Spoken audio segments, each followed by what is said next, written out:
Creating a secure password isn't always an easy process. Usually it's required that you change your password every 60 to 90 days. Normally on a night like this section of Highway 49 in Gulfport would be heavily occupied by hundreds of motorists making their way to their respective destinations. However, tonight, absolutely not the case. Really, anyone can do it. You just take whatever trash you've been dying to get rid of, regardless of how bulky or random, drop it off and go.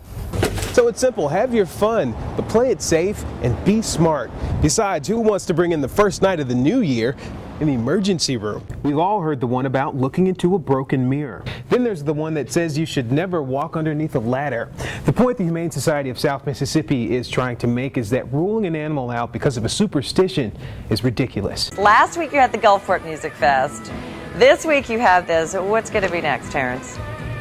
Rebecca, it's a hard job, but somebody's got to do it, and luckily for me, I'm having a good time doing it. Driving along Highway 90, you can't help but notice the police presence and the sheriff's deputies here, but they say they're here just to keep everyone safe. Right now, traffic is moving a little steady along Highway 90, as you can see behind me, and most of the spring breakers I talk to say that they're just here to have a good time. I'm just going to give you a visual of the situation at hand. As you can see, there is a significant amount of sand that has blown onto the roadways, and it's creating an issue for drivers. Now, sand blowing onto the roads is not uncommon for this area, but the reason it's especially a problem now is because we're just days away from this year's Cruising the Coast. Well, here's some good news for you. You know those restaurants that you've always wanted to try? Well, here's your chance. Capital Area Restaurant Week is underway.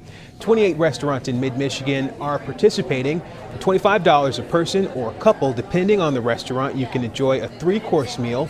Organizers hope to draw an additional 20 people for each restaurant each night. The calls just kept coming in.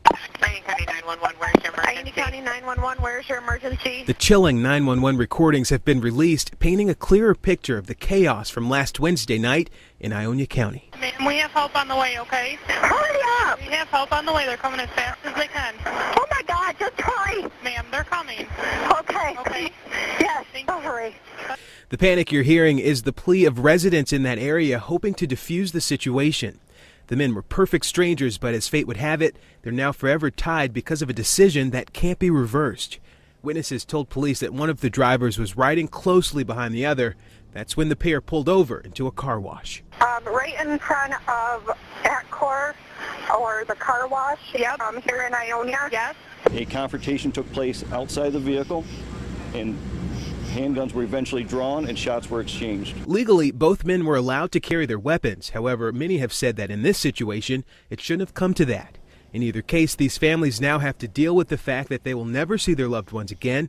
And what's worse is that this situation could have been easily avoided. There are a lot of frustrated homeowners following those storms Tuesday night. As of now, the city has received 31 complaints from residents. They're getting calls about everything from water on the roads to flooded basements. The city is expecting to get even more calls in the days ahead. Good evening, everyone. I'm Terrance Friday. Thank you for joining us.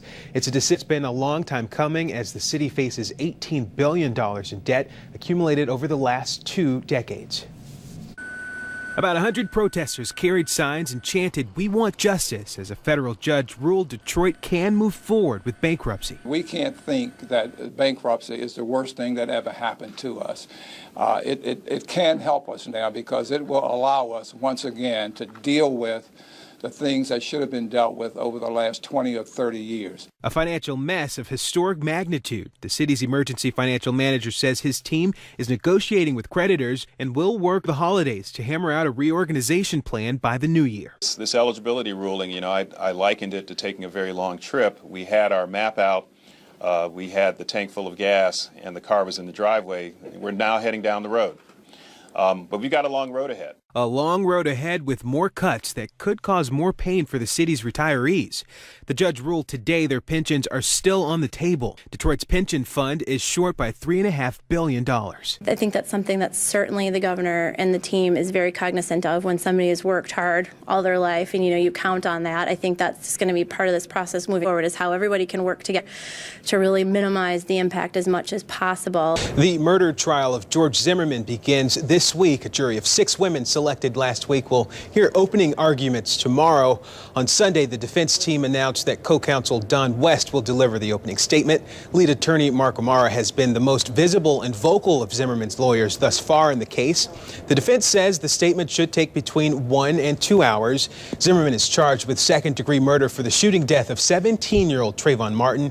He's claiming he shot Martin in self-defense. Tragedy in the sky today. A pilot and wing walker died in a plane crash at an air show in Dayton, Ohio, in front of spectators.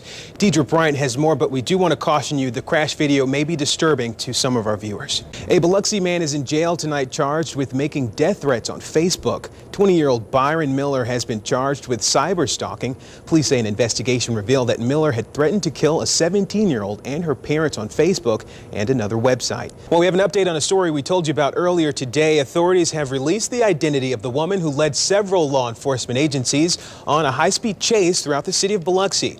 According to officials at Keesler Air Force Base, security forces were called out after a report of shoplifting on the base. They say when officers arrived on the scene, the suspect, 45-year-old Mamie Hicks of Biloxi, had already left the base. Consumers Energy says a lot of its customers had their furnaces shut off because of the heavy snowfall over the weekend, but there are some steps that you can take to keep this from happening. First, people in mobile home parks need to make sure that the snow doesn't cover their chimneys. This can cause the furnace pilot lights to go out. You should also keep your fresh air intake pipes clear. Those are the 2 white pipes that can be seen on the side of your home. Gas and electric meters should also be kept clear of ice and snow. This can only be done by hand. As you can see, we are here freezing. It is so cold out here, but you can't tell because these people are having a great time. Surfing World 2013. Yeah, still 2013. Yes, it is. As we've been standing out here, just every few seconds, we see more and more people piling in. 100,000 people are expected to be here, and it looks like they're going to make good on that promise. Last night, we showed you a package from Anthony Sabella giving us an inside look at this wonderful event, and tonight he's going to give us a behind-the-scenes look at how they set up for tonight. So the cat's out of the bag on a smuggling scheme at a prison in Brazil. Guards found out when they caught this furry perpetrator trying to enter the jail strapped with contraband. Officials say the cat was carrying a cell phone, batteries, a charger, drill bits, and an earphone. Prison staff say they believe someone outside taped the items onto the cat and hoped it'd be able to sneak in and reach a prisoner. After moving the contraband from the innocent feline, he was given to a local animal shelter. That poor cat, who does that? Thanks for staying up with us. Have a good night.